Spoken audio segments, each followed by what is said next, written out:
Hello दोस्तों, welcome to पैसा अड्डा। यहाँ हम फाइनेंस को बनाते हैं एकदम सिंपल, बिल्कुल अड्डा स्टाइल में। आज एक बहुत ज़रूरी टॉपिक है, पर उससे पहले फटाफट चैनल को सब्सक्राइब कर लीजिए, लाइक और शेयर भी कर दीजिए, ताकि ऐसी सिंपल फाइनेंस की बातें आप तक आती रहें। तो ये नंबर देखिए, $1 के बदले 88.5 रुपीज। जी हाँ, हाल ही में रुपये ने डॉलर के सामने अपना ऑल टाइम लो टच किया है। अब ये सिर्फ एक नंबर नहीं है, इसका सीधा सीधा कनेक्शन हम सब की जेब से है। तो चलिए आज इसी को डिकोड करते हैं। ओके, तो इस पूरी कहानी को समझने के लिए हम इसे 3 पार्ट्स में ब्रेक करेंगे।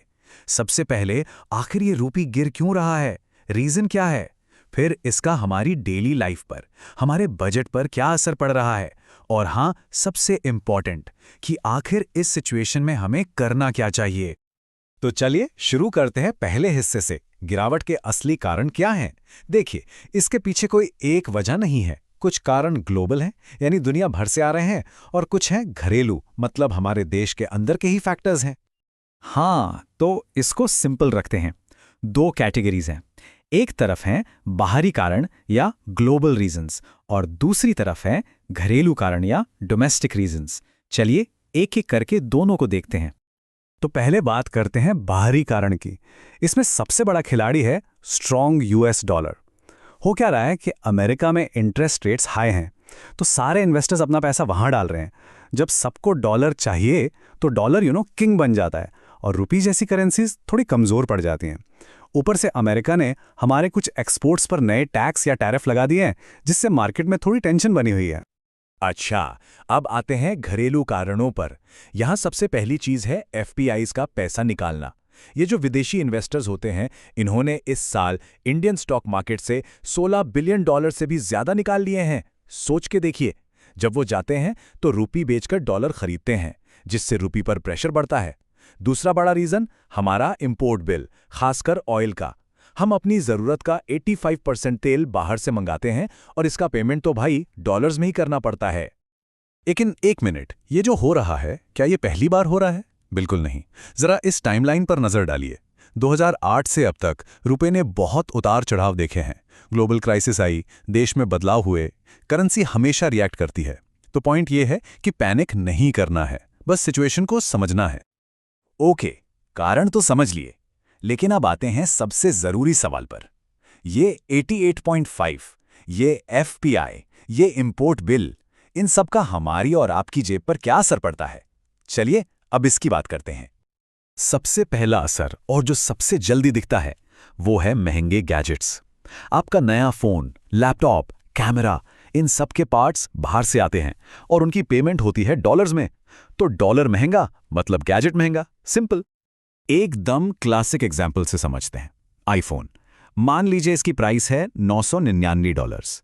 जब डॉलर 83 रुपए का था, तो ये फोन आपको पड़ता था 83,000 के आसपास।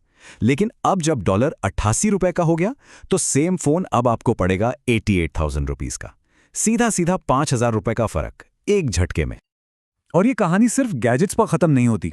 अगर आप फॉरेन ट्रिप प्लान कर रहे हैं या बच्चों को बाहर पढ़ने भेजने का सोच रहे हैं, तो वहां भी बजट बिगड़ जाता है, क्योंकि फ्लाइट टिकट्स, यूनिवर्सिटी फीस, वहां रहने का खर्चा, सबका पेमेंट फॉरेन करेंसी में होता है। इस चार्ट को देखिए जरा। मान लीजिए अमेरिका में मास्टर्स डिग्री की फीस है $50,000। जब डॉलर 75 रुपए का था, तो टोटल खर्च आता था 37.5 लाख रुपए। ठीक है, आज 88 रुपए के हिसाब से वही खर्च बढ़कर हो गया है 44 लाख रुपए, मतलब लगभग 19% ज्यादा। ये बहुत बड़ा जंप है। लेकिन ठहरिए, हर कहानी के 2 पहलू होते हैं। कमजोर रुपया हमेशा बुरी खबर नहीं लाता। कुछ लोगों के लिए ये फायदेमंद भी होता है, खास तौर पर उन एनआरआईज के लिए जो बाहर से कमाकर इंडिया पैसा भेजते हैं।